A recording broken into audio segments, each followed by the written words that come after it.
ನಂಜನಗೂಡು ತಹಸೀಲ್ದಾರ್ ಶಿವಕುಮಾರ್ ಕಾಸ್ನೂರು ವರ್ಗಾವಣೆಯಾಗಿದ್ದಾರೆ. ಬೆಂಗಳೂರಿನ ವಿಕಾಸಸೌಧಕ್ಕೆ ವರ್ಗಾವಣೆಯಾಗಿದೆ.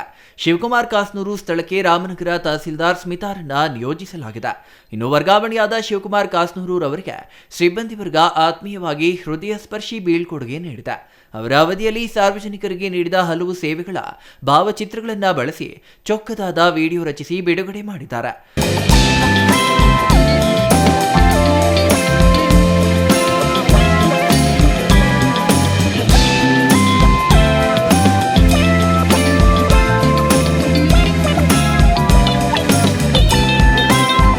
ಇದರ ಜೊತೆಗೆ ಕಚೇರಿಯಲ್ಲಿ ಪುನೀತ್ ರಾಜ್ಕುಮಾರ್ ಚಿತ್ರದ ಬೊಂಬೆ ಹೇಳುತ್ತೈತೆ ಮತ್ತೆ ಹೇಳುತ್ತೈತೆ ನೀನೇ ರಾಜಕುಮಾರ ಎನ್ನುವ ಹಾಡನ್ನ ಸಾಮೂಹಿಕವಾಗಿ ಹಾಡಿದ ಎಲ್ಲ ಸಿಬ್ಬಂದಿಗಳು ಅವರಿಗೆ ಬೀಳ್ಕೊಟ್ಟಿದ್ದಾರೆ. Kumar, CTV news, Nanjangud.